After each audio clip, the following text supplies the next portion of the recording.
मनोज अपनी माँ से बहुत प्यार करता है। मनोज के पिता नहीं है। उसकी माँ हमेशा जब शादी की बात करती थी तब उसे डर लगता था। उसे लगता था कि उसकी पत्नी पता नहीं कैसी आए जाए और माँ और बेटे को अलग कर दें। लेकिन अब मनोज अपने आप को बहुत खुशकिस्मत मानता है, क्योंकि उसको सुधा मिली है। सुधा और उसकी माँ में बहुत अच्छी बनती थी। दोनों माँ बेटी की तरह रहती थीं। बहू अपनी सौस से बिल्कुल बेटी जैसा ही बर्ताव करती थी। बेटी की तरह रूठ जाती थी और जिद करके अपनी बात मनवा लेती थी। मनोज एकलौता लड़का है। मनोज के पिताजी नहीं हैं। मनोज की आर्थिक स्थिति इतनी अच्छी नहीं है, लेकिन घर में शांति और प्यार होने के कारण वह मेहनत करके अच्छे से अपना घर चला रहा है। बहू और सौस की इस जोड़ी की चर्चा अब मोहल्ले, रिश्तेदार में भी होने लगी है। इनकी मिसाल दी जाने लगी है। लेकिन मनोज को नहीं पता था कि ऐसा कुछ होने वाला है। शायद दुनिया वालों की नजर लगती सौस और बहू की इस जोड़ी को।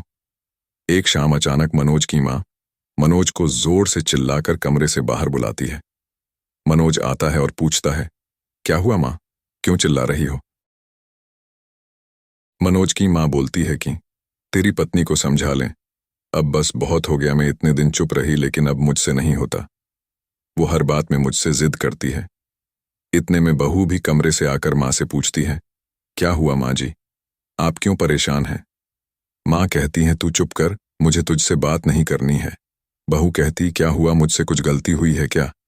माँ बोलती है कि तू अपना यह नाटक बंद कर और मुझे अब तेरे साथ नहीं रहना है। माँ कहती है, बेटा तू मुझे गांव छोड़ जा जा। मनोज बोलता है, वहां कौन है और वहां क्या करोगी? माँ कहती है, वहां मेरा भाई है और मैं मजदूरी कर लूंगी, लेकिन अब इसके साथ नहीं रहूंगी। अब मुझे बची हुई जिंदगी वही गुजारनी है। बहू बोलती है, माँ जी आप कैसी बातें कर रही हैं हमारे होते हुए? हमसे कुछ गलती हो गई है तो बताइए। माँ बोलती है, तू तो मुझसे बात मत कर। तेरी माँ में नहीं हूं, तेरी माँ वो है जिसने तुझे जन्म दिया, पर तुझे कुछ सीखा नहीं पाई। बहू को थोड़ा बुरा लगा, माँ जी आप क्या कुछ भी बोल रही हैं, आपकी तबीयत ठीक है?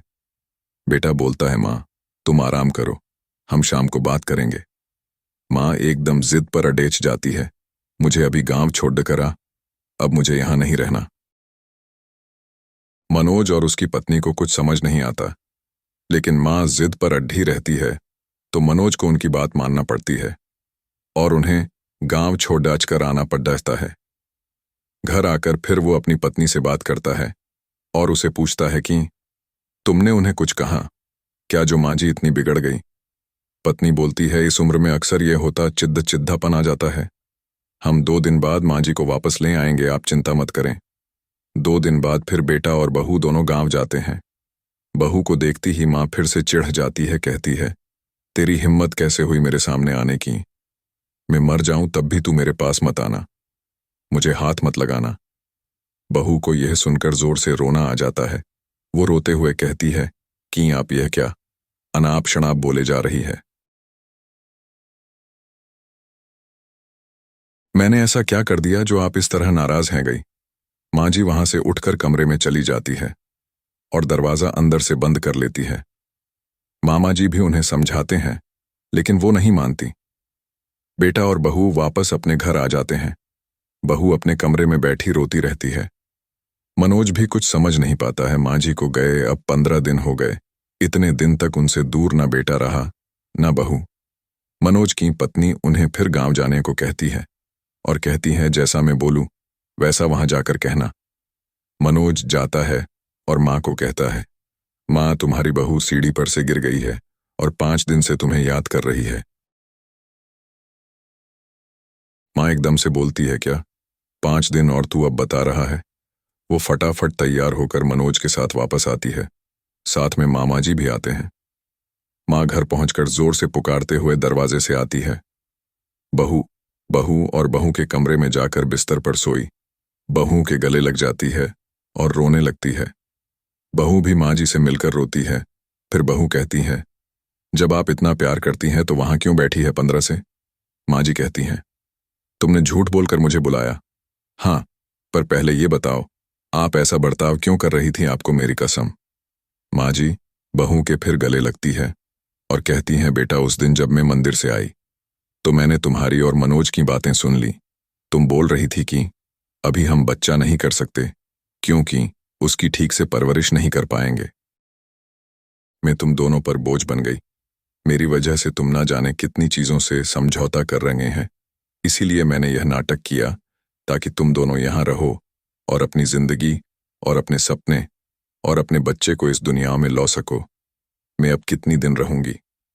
बहू और मनोज दोनों भी माँ जी की बातें सुनकर रोने लगे। बहू बोलती है, अगर आप दोबारा ऐसा करेंगी तो हम कभी अपना बच्चा नहीं करेंगे।